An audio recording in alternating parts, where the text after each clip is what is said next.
Kamala Harris is ahead in many of the polls ahead of November's US election.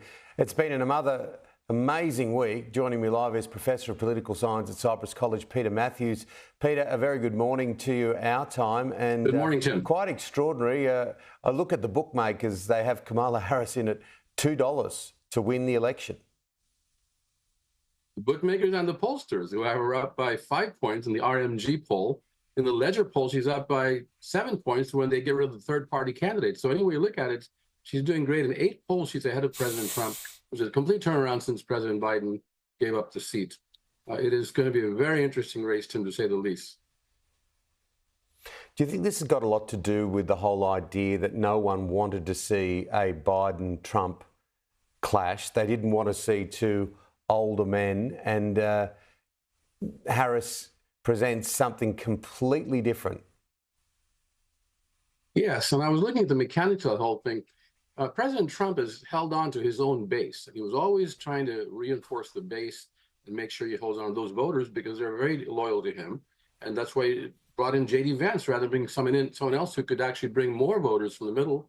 He didn't do that. He wanted to shore up his base and felt that President Biden's numbers would keep dropping as they were.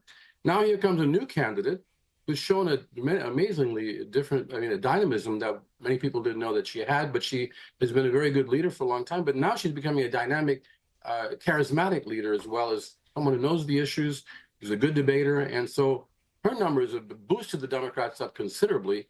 And that's why she's several points ahead of President Trump in the nationwide polls. But as you know, it's the 7 states or so, the swing states, that are really important in the Electoral College. She could end up getting more popular votes and losing the electoral votes and losing President Trump, former President Trump. So that has to be of concern to them. They have to really work on those swing states. Of course, and a big part of that assignment will be who is picked as a running mate. How do you see the swing states at the moment? They're very close. She's tied in several of them, but she's ahead in a couple of them. In fact, she's a few points ahead in states like Michigan. She's actually quite about 11 points ahead in Michigan. But other states, in Pennsylvania, she's about 3 or 4 points behind former President Trump. And several other states, about 4 or 5 states. Georgia, she's ahead in Georgia by a couple of points. It's still very close, but I would say there's been a big improvement in those swing states since she's come into the candidacy, into the campaign. She's improved the standing of the Democrats in those swing states. Still a little too close to call, but the numbers are going in her direction. And that's one reason that it looks like President Trump and J.D. Vance have both gone after her in an ad hominem attack, about her ethnicity, about her gender, and about other kinds of things. And we'll talk about that if you have any questions regarding that. Oh, yeah, absolutely. Well, it doesn't seem like their strategy is very well planned, because there's been, it's been explained as a dumpster fire, shooting yourself in the foot. Some of the comments by both Donald Trump and J.D. Vance. Yes, indeed. Can you imagine that Donald Trump attacked her on her birth certificate? Laura Loomer, the right-wing, podcaster, whoever she is, she was putting out the Kamala Harris, Vice President Harris's birth certificate on the internet to try to find out what in quote race she was at birth. Well, the birth certificate at that time when she was born didn't have any kind of race or racial or ethnic indication.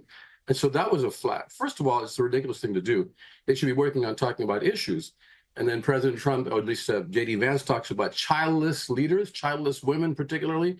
He attacked a few years ago, 2021, Vice President Harris as being, and other leaders like Pete Buttigieg and others in the Democratic Party, as being childless leaders who cannot identify with what America needs. That is a horrendous statement, because whether you have children or not, you're still a committed American who cares about a lot of things about the society and about children, even if they're not your own. You want to have strong schools. You want to have climate change fixed. You want to have good transportation, good investment, good jobs. It doesn't matter whether you have children or not. And yet they've made, J.D. Vance especially, made this an issue, and it's been a big millstone around the neck of both of them. Unfortunately, it's brought them down in terms of numbers, or kept their numbers steady but not growing at all. Those kinds of comments, many middle of the road, suburban voters and Republican voters in suburbs, women included especially, are turning against former President Trump and Vice President candidate Vance because of those comments. Yeah, and we've watched J.D. Vance try to explain himself, and We use the expression out here, he just dug himself a bigger hole. I'm sure that might be used all around the world. But look, Peter, they are very, very interesting days. There's many other issues that we could have discussed, but we'll talk to you real soon. Okay, very good. Thank you, Tim.